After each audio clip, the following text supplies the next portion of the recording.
welcome to Kirby's Dream Collection Special Edition for the Kirby 20th anniversary, but we're not actually going to be doing all the games at this time. Let's go first to Kirby's history and go to the first title. Kirby's first game, Kirby's Dream Land, released in August. With simple mechanics and friendly worlds, it was a perfect starting point for action game beginners. Since they have little videos as well, describing the game, but that's boring because we're actually going to play the game. That's the one we're going to play today, and thus going to classic titles. We already played Adventure technically through Nightmare in Dreamland, and also this is how I played for the bonus video. Dreamland 2 I hate. Superstar is cool, but it's long. 3 is cool, but it's long. 64 is really long. I have not even finished the whole game. But anyway, we are going to do Dreamland because I just need to kill a little time before the next Let's Play, because Zelda went a little longer than I thought it would. Mostly just because I didn't know what I was doing. So Kirby's Dreamland is really old. 1992, black and white, made by HAL Laboratory and Nintendo. Pretty decent music actually for a Game Boy game, all things considered. But anyway, starting the game, we are in Stage 1, Queen Queens, with the iconic Queen Queens music, but you can't really hear it because it's a Game Boy game, quiet music. So, Kirby's humble beginnings are very humble. He actually is missing his trademark move. Kind of a downer. He can't actually swallow enemies and get powers from them, he can only spit them back out. So that kinda sucks. Check in here and we get soda, which is health as usual, but hey, we're at full health, don't need it. So jump, this very basic platformer. The game's history is actually really fascinating. If you notice in the gallery for the Kirby history, Kirby was black and white on the cover. I think I went over this in Adventure too, but it's actually more applies to this game. During development of the game, Masahiro Sakurai, who was like, what, 19 at the time I think, he kind of clashed with Shigeru Miyamoto over the direction of the character. Miyamoto wanted the character to be yellow, but Sakurai wanted the character to be pink, so by the time of the North American release of the game, they were still actually undecided. So they just, well, it's a black and white game, hey, let's just make Kirby white for now. So Adventure was the first game to actually portray him as pink, because by that point, you know, a couple years later, they'd worked out all their issues, and as one might imagine, because it's his own character, Sakurai ends up winning. Sakurai wins. To be honest, I'm not surprised. Sakurai seems to be the type to like to get his way. I don't mean that as a bad thing, but I just get this weird impression that Sakurai is probably really stubborn, so I'm not surprised that it went the way it did. And to be honest, I think that's good because Pac-Man, it'd be kind of confusing having two yellow balls as main characters. So pink works because Kirby's unique now. He stands out because how many pink characters are there other than Jigglypuff, who frankly isn't like the face of Pokemon. Drop down here, and we get absolutely nothing. Thanks for nothing, game. I thought there was a secret there. Apparently not. Killed all you guys, and we're at the first boss after like 2 minutes.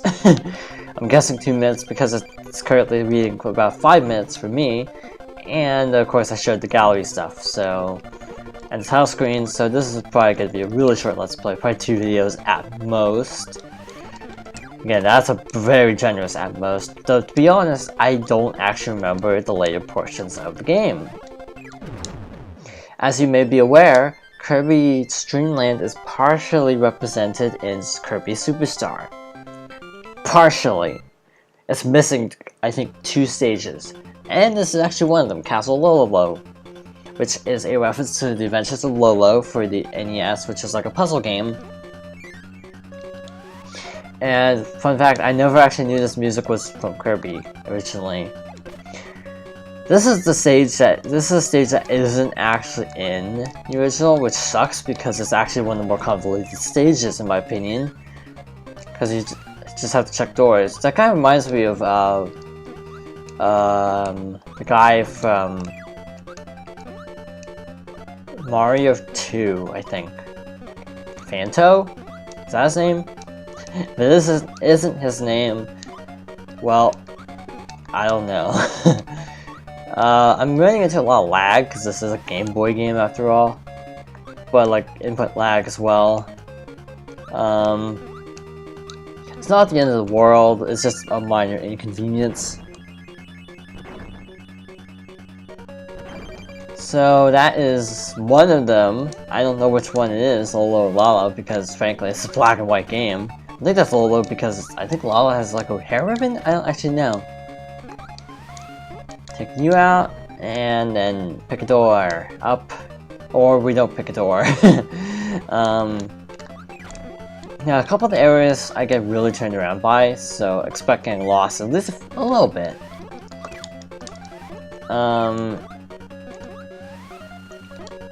Wow. Okay, so yeah, this wasn't in Superstar. I think the first level, Green Greens, is pretty accurately represented, and input lag is actually making it kind of difficult to get through here. HAL Labs has also a very relevant history now, in light of recent events, and by recent, wow, by the time this video goes up, it will be slightly under a year. But this was one of the early games that Satoru Iwata actually worked on. I don't know if he wasn't credited in this game. I don't know if he chose not to be credited, but yeah, he wasn't actually credited for this. Apparently he was actually one of the designers for this.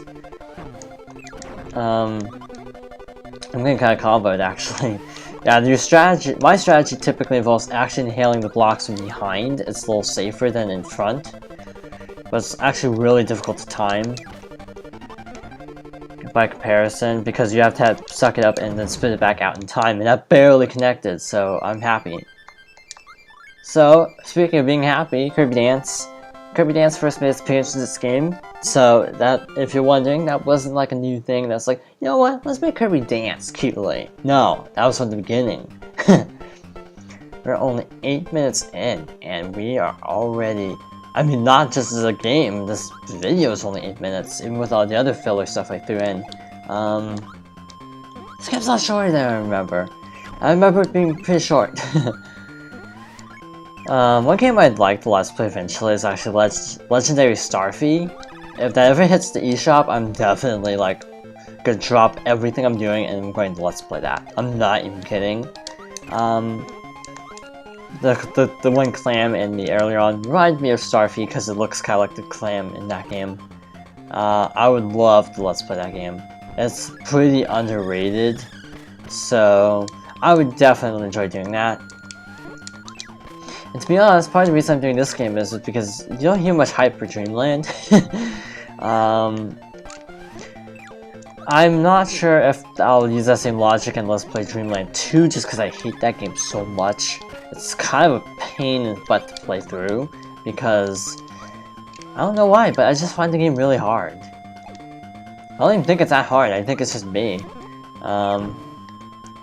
Dreamland 3 I like a lot better than Dreamland 2, so I'd be more likely to let's play Dreamland 3, except so many people I know and follow, not know personally if you're wondering, so many people I follow on YouTube have already played Dreamland 3, that I just feel kind of like a copycat.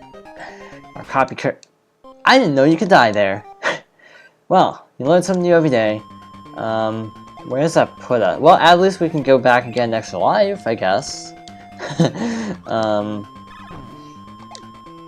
Yeah, it's funny that all the music is still pretty much intact. I mean, because you know Mario, where a lot of music for the character has evolved over time. Like, people like the athletics theme of Mario Bros. 3. A lot of people like the ground theme of Super Mario Bros. 2. Of course, the underground theme and water themes from Mario 1 are pretty iconic. But a lot of the most iconic Kirby music was all from this one game, which I find very interesting. Same with Zelda, actually. A lot of the iconic songs came about pretty early on, such as the Overworld, the title screen song, Though actually Zelda's a bad example because really not much music is actually carried over. Oh yeah, Derp, I should have mentioned this sooner, but I got a power up. So I'm not gonna mention it sooner. I'm gonna mention it later. But this level is sort of shortened and condensed and included in Spring Breeze and Superstar, but not in its entirety as far as I know. I think it's condensed. You can correct me if I'm wrong. I just don't remember it being actually this long. I don't remember there being a pirate ship involved. When we get to Superstar eventually down the road, I'll find out. But yeah, I like Kirby games because they're just short. You can just whip one out really fast, and then just have it basically fill a let's play spot. If you're like needing just like a few seconds, not a few seconds, a few episodes. Kirby's actually a really good series to play because their games are really short. This is actually a shmup. I don't know why, but there's a shmup. Also, for the Float Island stage in Spring Breeze, I'm pretty sure you fight Lololo and Lala there. And with Kabul showing up at a different spot. I think it's Kabul. No, wait. What is that guy called? I don't know. He's the blimp guy. Shotso? No, that's canon. Oh yeah, speaking of which, he's actually reintroduced in the DS version of Spring Breeze. I don't remember Bubbly Clouds is well represented. I don't think it actually... No, it is, I think. I'm gonna have to go back and play Spring Breeze, because I can't remember any of this game. And when we get to Superstar, it's gonna be kind of redundant, but yeah, I'm gonna probably do Spring Breeze, because it is a little different. You have powers, for starters. These guys are Scarfies, they blow up if you try to eat them. Even though you can't actually swallow anything in this game, the old rules still apply. Okay, you can still swallow things, you just don't get their powers.